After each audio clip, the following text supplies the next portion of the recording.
Hi, this will be a video that I'm going to make, and what I'll do is show a summary of the teaching techniques that I use, and feel free to use any of these that you think might be useful. Now I'm in a browser, and one of the shortcuts that I have up here is my meeting. I click on that.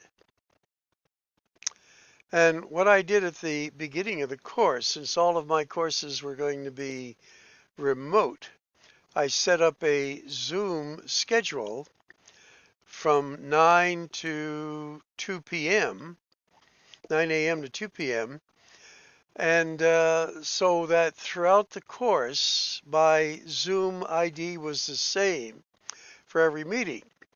A little later today, this is earlier than 9 a.m., I will click on Start, and then I'm on at 9 o'clock. The class doesn't start until 9:35, but I'm in what is called a waiting room mode where students come in and I can meet with them one-on-one. Now, up over here in the upper right corner, there should be a circle with an eye in it where it shows you a little bit of what my Zoom meeting room is like. I have a small whiteboard that I put the class agenda on, go over what we're going to be doing during that particular class. After answering any questions students might have in a general uh, open class, we then go on to our actual lesson. I use the flipped classroom model, and much of this is on Canvas, but I also have a backup on YouTube. And in using what I use, the flipped classroom model, where I expect the student in a notebook to take notes on a video that I made using the software going over the lesson. So, for instance, if the lesson was topic 4.4, learn, students would click on this video and I would expect them to take good notes in a notebook that is checked periodically. And then when in class, we go to this site on YouTube and do what we call, as we scroll down here, for instance, CWN, which is what we're going to be currently doing, uh, C, Class Work Notebook, 9.2, Addition Rules of Probability. So this would run 18 minutes. Now each of the students has a workbook that matches the lesson that we go over here. And let me click on this so you can see what it's like.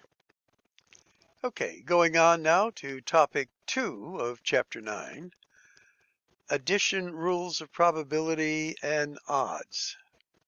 Again, this is some hands-on practice.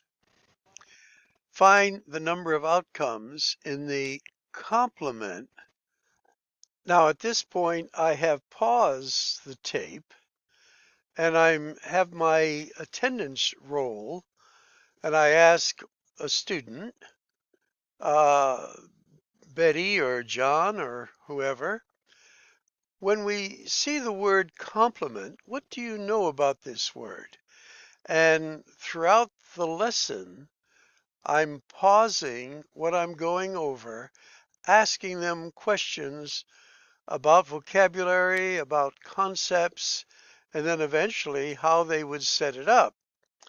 And then I release the tape, which I'll do now to topic 2 of chapter 9, addition, rules of probability, and odds.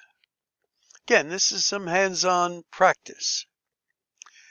Find the number of outcomes in the complement of the given event. So again, never hurts for a little review.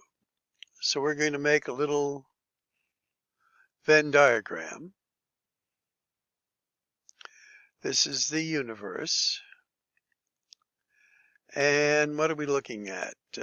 Strawberry plants, raspberry that are ready for picking. All right, so this is going to be 182. And I might pause and ask, what does the 340 refer to? Well, again, questions relating to this particular example. Once again, everyone has this booklet, and hopefully, and when I ask a question, I should also mention I'm not grading the student on the correctness of the answer, but on their attentiveness and participation as we go through the Zoom. Now, when we're back in the classroom, what I've often used is these little whiteboards that each vertical row has a whiteboard, and then I might ask them to set up the Venn diagram reflecting what this example is. So again, there's lots of bandwidth in a sense to develop the kind of questions and make it your own and something that's useful. So this is what we do during the class. Jumping toward the end of this classwork exercise, let me show you a little bit of that. Probability that you will randomly select from this a number on the ball which is divisible by 6. So I might pause here and ask, looking at these numbers that we've listed, which are the ones you might underline that are divisible by 6? So let's select those. That'll be a 6, a 12, and an 18. These are numbers divisible by 6. So again, frequent pausing, questioning, and in a sense, dipsticking, as we would mention, to see knowledge of where the student happens to be. Now, once this is over, we then go into an open notes quiz, and I'll show you what those are like. And here is a typical one that we're currently on, and 9-1, and we have it listed there. And then these are examples that I worked in the flipped classroom lesson. And hopefully they have their notes handy, and we're just asking them to reflect from their notes what answers to these. Now, these aren't new examples. Now, as we get toward the bottom, and usually on every quiz, I will ask at least one and sometimes two or three, a new question. And I have those written up in red. So what they do is they take in the Zoom class, they would take a picture of this and then send it to me. And hopefully in the future, for anything like this, they're going to be able to upload it through Canvas. And then I check it and give the student the results. They're to keep this in their notebook too, so they have a record of what scores they get on these quizzes, and I do a review of that as well. Now, following this, we then go into a waiting room again, where I may have asked certain students to stay and one-on-one check their notes, do an oral essay that we ask.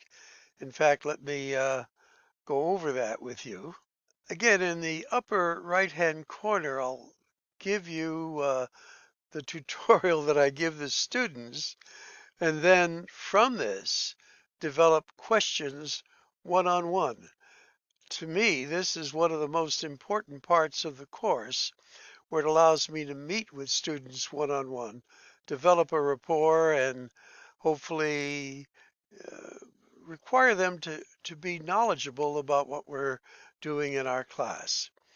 Okay, well, I don't want to make this too long, but this is what my classes are like.